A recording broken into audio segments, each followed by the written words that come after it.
Assalamualaikum warahmatullahi wabarakatuh. Selamat pagi, selamat siang, selamat sore, selamat malam, dan selamat datang di dapur Mas Brewo. Oke, langsung aja. Hari ini kita akan buat pernastaran. Ini kita akan buat nastar klasik. Saya beli nanas ini, saya akan buat selainya dulu. Saya beli nanas ini 4 kg. Udah dalam bentuk kupasan gitu. Saya chopper tanpa air ya, kalau di chopper gitu. Kemudian tambahkan kayu manis dan juga cengkeh. Kalau misalnya kalian gak ada chopper, kalian boleh parut gitu ya, kan ada parutan gitu, parutan nanas.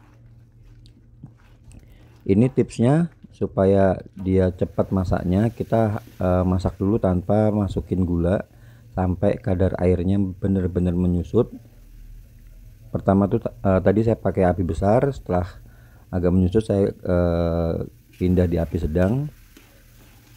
Kalau misalnya udah kadar airnya udah habis, baru saya masukkan gula pasirnya. Untuk 4 kg nanas tuh saya pakai setengah kilo. Oh ya, ini tuh saya buat selai nanas sekalian untuk pesanan. Jadi ini lumayan banyak ya, 4 kilo tuh jadi untuk sekitar 4 kg nastar. Kalau misalnya kalian mau buat sedikit ya kalian buat setengah kilo aja, setengah kilo, dan gulanya disesuaikan. Nah, tandanya kalau dia udah matang itu pada waktu kalian angkat seperti ini, dia tuh lengket di sotel kayunya. Kalau tadi kan waktu diangkat dia jatuh ya, itu tandanya belum matang. Nah, kalau seperti ini udah matang, tinggal tunggu, matikan api, tunggu dingin, baru dipilin-pilin. Nah, kita akan buat kulitnya. Ini ada 250 gram. Saya pakai butter mix, butter yang dicampur dengan margarin.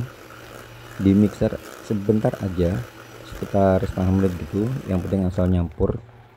Kemudian saya tambahkan kuning telur juga asal nyampur. Kalau misalnya buat sedikit kayak gini, kalian boleh pakai whisker ya, boleh dikocok manual.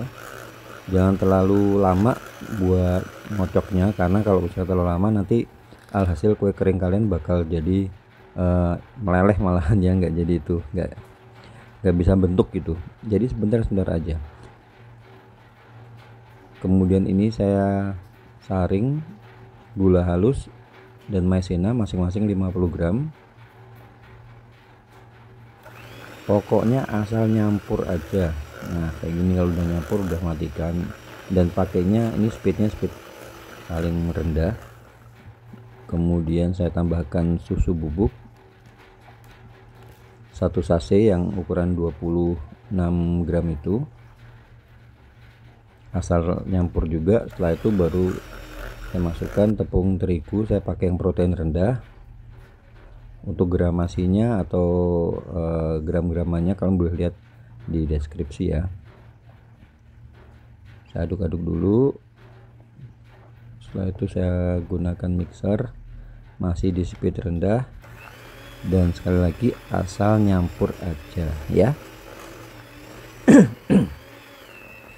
Ya, gimana puasa kalian, masih kuat sampai hari ini ya? Semoga masih kuat. Dan jangan lupa banyak-banyak minum air putih ya kalau puasa gitu, supaya nggak kekurangan cairan. Ya kayak gini, ini udah enak banget untuk dipilin-pilin. Tandanya kulit nastar kalian berhasil. Yang penting gramasinya pas, dan metode proses pembuatan juga bener ya, insya Allah pasti anti gagal. Nah, ini untuk kulitnya saya timbang masing-masing sekitar 8 gram, dan untuk isiannya itu udah dingin tadi saya pulun-pulun sekitar 4 gram. Jadi perbandingan 1:2 saya pakai. Ada yang kulit 7 gram kemudian isian 4 gram, perbandingannya selisihnya 3 gram. Ada yang 1:2 kayak saya gini. Itu sesuai selera aja. Kalau menurut saya ini udah pas sih, 1:2. Udah seperti ini.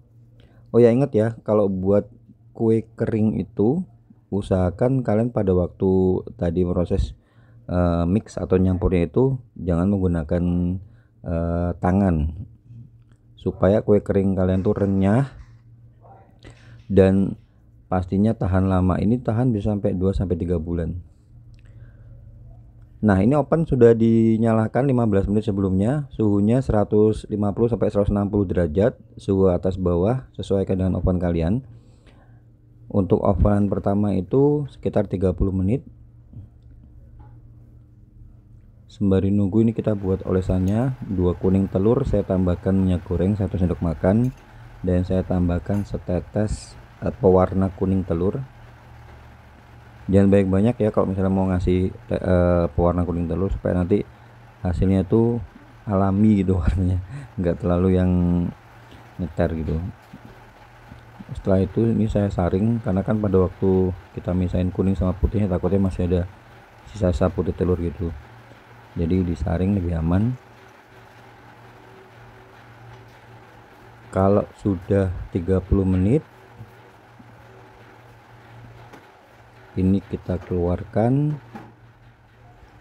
lalu kita akan olesin dengan ini. Untuk kuasnya kasih kuas yang kecil gini. Kuasnya tuh harus beli yang seperti itu supaya ngolesinnya tuh gampang. Kalau adonan kalian benar, prosesnya benar ya, pada waktu kalian oles gini nastarnya tuh dia nggak bakal apa, lari-lari gitu ya.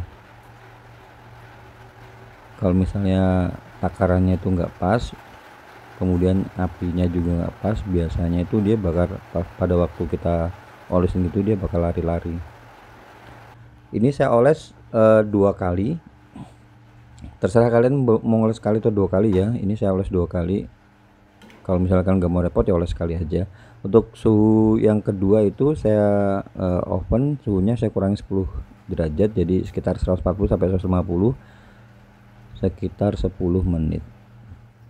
Dan tips berikutnya supaya nastar kalian kinclong, kalau udah selesai kalian angkat, lalu kalian kuas lagi bagian atasnya, karena kan pasti ada kayak embun-embun basah gitu ya.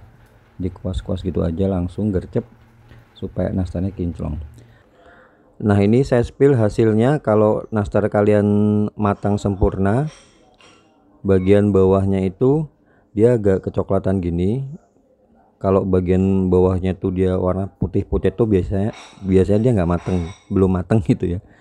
Dan bagian dalamnya itu dia bisa matang sempurna seperti ini. Misalnya nih pada waktu kalian udah angkat, bagian bawahnya tuh dia masih putih, berarti itu belum matang. Pastinya bagian dalam juga belum matang. Itu kalian boleh tambahkan di oven lagi sekitar 10 menit pakai api bawah aja, suhunya masih sama sekitar 150, tambahin sekitar 10 sampai 15 menit, dicek per 5 menit gitu ya, supaya benar-benar matang. Sebab kalau misalnya nggak matang itu pada waktu dimakan nanti dia bakal seret, pada waktu kalian telan tuh bakal seret gitu, dan nggak enak, dan itu nggak bagus. Oke, demikian konten kali ini, semoga bisa menginspirasi. Siapa tahu aja kalian mau coba-coba buat nastar untuk tahun ini. Semoga berhasil ya. Dan buat kalian baru aja gabung ke channel ini, jangan lupa untuk follow akun ini untuk dapat resep-resep menarik lainnya. Akhir kata saya ucapkan banyak terima kasih. Jangan lupa jaga kesehatan, dan wassalamualaikum warahmatullahi wabarakatuh.